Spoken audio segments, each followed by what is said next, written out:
हंस ने इन लॉकर्स को ऐसे डिजाइन किया था कि अगर कोई इन्हें जबरदस्ती खोलने की कोशिश करे तो इनके अंदर मौजूद सारा सामान जलकर खाक हो जाए। अब जब हंस का काम पूरा हो गया तो उसने खुद को हमेशा हमेशा के लिए अपने बनाए गॉटरडैम लॉकर के अंदर बंद कर लिया। अब लाख कोशिशों के बाद भी जब कोई भी इस लॉकर को खोल नहीं पाया तो इसे हंस की समाधि मानकर समंदर की गहराइयों में दफना दिया गया। अब सेबेस्टियन की इस कहानी के हिसाब से हंस के बनाए उन 4 लॉकर्स में से 3 लॉकर्स आज भी इस दुनिया में मौजूद हैं, लेकिन वो कहाँ और किसके पास हैं ये बात किसी को नहीं मालूम। अब पूरी कहानी बताने के बाद सेबेस्टियन ने वीडियो बंद कर दिया और उसे यूट्यूब पर अपलोड कर दिया। इसके बाद उसने टेबल पर रखे एक लॉकर को खोलने की कोशिश की और मात्र 8 सेकंड्स के अंदर उसने इस लॉकर को खोल भी दिया।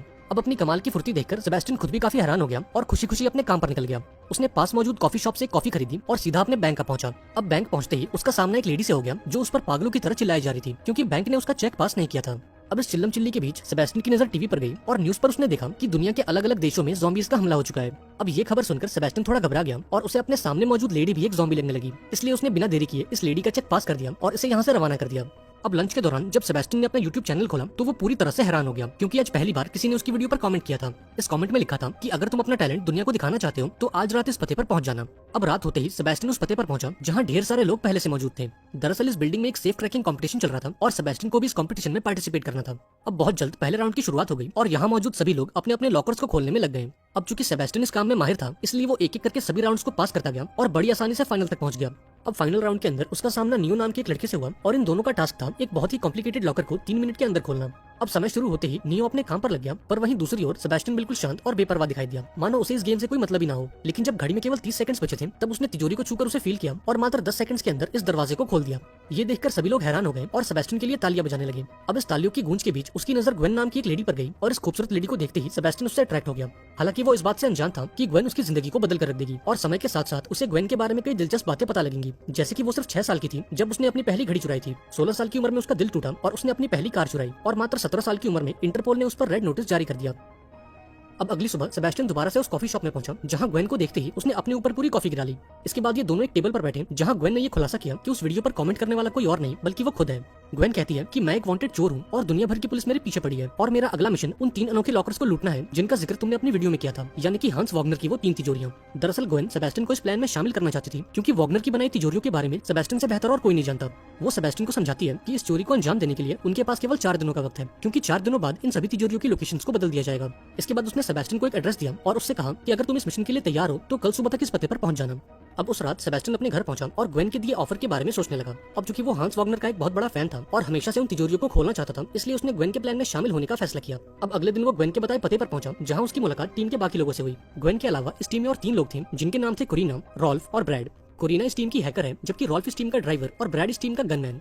अब इन सबने मिलकर सेबेस्टियन को पूरा प्लान समझाया और बिना समय गवाए पेरिस के लिए रवाना हो गए क्योंकि उन 3 में से एक तिजोरी यानी कि रेन गोल्ड पेरिस के एक बैंक में मौजूद है। अब प्लान के मुताबिक सेबेस्टियन बैंक के अंदर गया और लॉकर रूम के टॉयलेट में जाकर छुप गया। इसके बाद ग्वेन ढेर सारा सामान लेकर बैंक की ओर बढ़ी और गार्ड को वो सामान पकड़ाने के बहाने बैंक के पिछले दरवाजे की चाबी चुरा ली। इसके बाद वो बैंक के अंदर आई जहां उसने पहले से एक लॉकर खुलवा रखा था, इसलिए बैंक की एक स्टाफ ने उसे लॉकर रूम तक पहुंचाया और खुद वहां से चली गई। इसके बाद ग्वेन ने सेबेस्टियन को टॉयलेट से बाहर निकाला और उसे लेकर उस जगह पर पहुंची जहां रेन गोल्ड सेफ को रखा गया था। अब इस खूबसूरत तिजोरी को देखकर सेबेस्टियन के तो मानो होश ही उड़ गए क्योंकि हंस वॉगनर की तिजोरी खोलना उसका बचपन का सपना था। अब बिना समय गवाए उसने अपना काम शुरू कर दिया और एक एक करके सभी लॉक्स को खोलता गया। देखते ही देखते उसने ये तिजोरी खोल दी जिसके अंदर पैसों का ढेर मौजूद था। इसके बाद ये दोनों अंदर गए और ये सारा पैसा बैग्स के अंदर भरने लगे। वहीं दूसरी तरफ टीम के बाकी लोग बैंक एम्प्लॉइज का ध्यान बटाने लगे और इस मौके का फायदा उठाकर ग्वेन और सेबेस्टियन बैंक के पिछले दरवाजे से भाग निकले। अब इस चोरी को अंजाम देकर सेबेस्टियन की खुशी का तो ठिकाना नहीं था और आज जिंदगी में पहली बार उसे मेन कैरेक्टर वाली फीलिंग आ रही थी। अब अगले सीन में हम इंटरपोल के हेडक्वार्टर्स को देखते हैं जहां पुलिस वालों को इस चोरी की खबर लग चुकी थी। दरअसल बैंक में लगे सिक्योरिटी कैमरास ने ग्वेन और उसके साथियों को कैप्चर कर लिया था जो कि पहले से ही इंटरपोल की हिट लिस्ट पर थे। अब इस मीटिंग में हम डेलिक्रो नाम के एक ऑफिसर को देखते हैं जो पिछले कई सालों से ग्वेन और उसके साथियों की खोज कर रहा है। यहाँ डेलिक्रो सभी से कहता है कि अगर इन चोरों ने वॉगनर की पहली तिजोरी खोल ली है तो वो बाकी 2 तिजोरियों के पीछे भी जरूर जाएंगे और वॉगनर की दूसरी तिजोरी प्राग में मौजूद है। इसके बाद हम ग्वेन और उसके साथियों को देखते हैं जो अपनी इस कामयाबी को सेलिब्रेट कर रहे थे। अब इस पार्टी के दौरान कोरिना सेबेस्टियन के पास आई और उसे किस करने की कोशिश की, लेकिन सेबेस्टियन ने ऐसा करने से इनकार कर दिया क्योंकि वो कोरिना को नहीं बल्कि ग्वेन को पसंद करता था।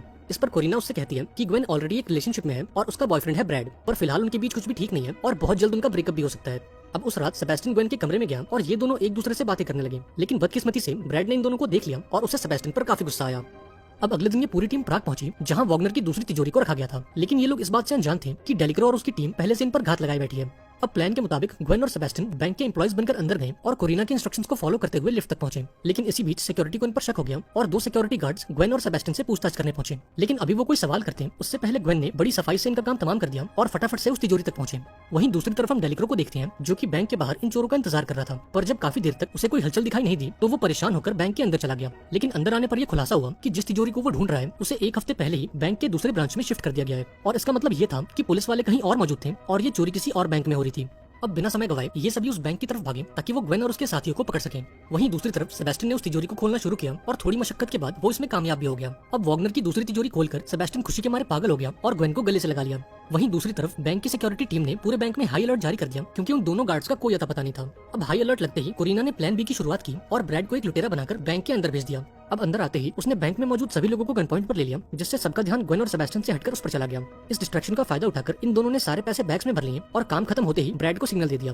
अब सिग्नल के मिलते ही ब्रैड बैंक से बाहर आने लगा, पर तभी एक सिक्योरिटी गार्ड ने उसके कंधे पर गोली मार दी। लेकिन इसके बावजूद भी ब्रैड रुका नहीं और जैसे तैसे करके अपनी गाड़ी तक पहुंचा। अब ब्रैड के बाहर आते ही बैंक में मौजूद बाकी लोग भी बाहर आने लगे और इस भीड़ का फायदा उठाकर ग्वेन और सेबेस्टियन भी बाहर आ गए। इसके बाद वो अपनी गाड़ी की तरफ भागे जहां ब्रैड ने ग्वेन को तो अंदर खींच लिया लेकिन सेबेस्टियन को जानबूझकर बाहर धकेल दिया। ब्रैड ने ऐसा इसलिए किया क्योंकि वो ग्वेन और सेबेस्टियन को एक साथ देखकर खुश नहीं था और उसे डर था कि कहीं सेबेस्टियन ग्वेन को उससे चुरा न ले। इधर सेबेस्टियन ने पुलिस की गाड़ियों को अपनी तरफ आते देखा और अपनी जान बचाने के लिए वो एक साइकिल लेकर वहां से भागने लगा। अब काफी देर भागने के बाद आखिर उसने पुलिस को चकमा दे ही दिया और एक ट्रेन पर बैठकर प्राग से बाहर निकल गया। वहीं दूसरी तरफ ग्वेन और ब्रैड के बीच कहासुनी हो गई, जिस पर ब्रैड ने उसे समझाया कि अब उन्हें सेबेस्टियन की कोई जरूरत नहीं है क्योंकि उन्होंने वॉग्नर की 2 तिजोरियों को लूट लिया है और अब उनके पास करोड़ों की दौलत है और इसलिए उन्हें उस तीसरी तिजोरी को खोलने की कोई जरूरत नहीं है। लेकिन ग्वेन को इन बातों से कोई फर्क नहीं पड़ा और उसने सेबेस्टियन के पास वापस जाने का फैसला किया। यहाँ ब्रैड ने उसे रोकने की काफी कोशिश की लेकिन ग्वेन बिना कुछ सुने गाड़ी से बाहर आ गई। अब ग्वेन के साथ साथ कोरिना भी गाड़ी से बाहर आ गई और इन दोनों ने ब्रैड का साथ छोड़कर सेबेस्टियन को ढूंढने का फैसला किया। इधर जैसे तैसे करके सेबेस्टियन अपने घर पहुंचा जहां ग्वेन और कोरिना पहले से उसका इंतजार कर रही थी। अब इन दोनों को अपने सामने देखकर सेबेस्टियन गुस्से से लाल हो गया और इन दोनों को यहाँ से जाने को कहा। इस पर ग्वेन ने उसे समझाया कि ब्रैड ये चोरी सिर्फ पैसों के लिए कर रहा था, जबकि मेरा और तुम्हारा मकसद वॉग्नर की उन तीनों तिजोरियों को खोलना था। यहाँ ग्वेन ने सेबेस्टियन से वादा किया कि चाहे कुछ भी हो जाए मैं तुम्हारा साथ कभी नहीं छोड़ूंगी। ये सुनकर सेबेस्टियन भी शांत हो गया और उस तीसरी तिजोरी को खोलने के लिए राजी हो गया। इसके बाद ये तीनों स्विट्जरलैंड पहुंचे जहाँ के एक बहुत बड़े कसिनो में वॉग्नर की आखिरी तिजोरी को रखा गया था। लेकिन इन तीनों के अलावा स्विट्जरलैंड में कोई और भी मौजूद था और वो था डेलिक्रो। इस बार डेलिक्रो ने फैसला किया कि वो इन चोरों को कसिनो के अंदर घुसने देगा और उन्हें रंगे हाथों पकड़कर गिरफ्तार कर लेगा। इसी बीच डेलिक्रो की टीम ने कोरिना की रेडियो फ्रीक्वेंसी को टैप करके ये पता लगाया कि उस तिजोरी को खोलने के लिए ग्वेन और सेबेस्टियन 5 बजे कसिनो के अंदर जाएंगे। अब डेलिक्रो ने पूरे 8 घंटों तक वेट किया और जैसे ही घड़ी में 5 बजे वो अपनी टीम को लेकर अंदर गया और कसिनो की मालकिन से उस तिजोरी के बारे में पूछा। इस पर इस लेडी ने जवाब दिया कि कुछ घंटों पहले इंटरपोल ने मुझे खबर दी थी कि वॉग्नर की वो आखिरी तिजोरी चोरों के निशाने पर है और बेहतर ये होगा कि मैं उसे किसी सेफ जगह पर शिफ्ट कर दूं।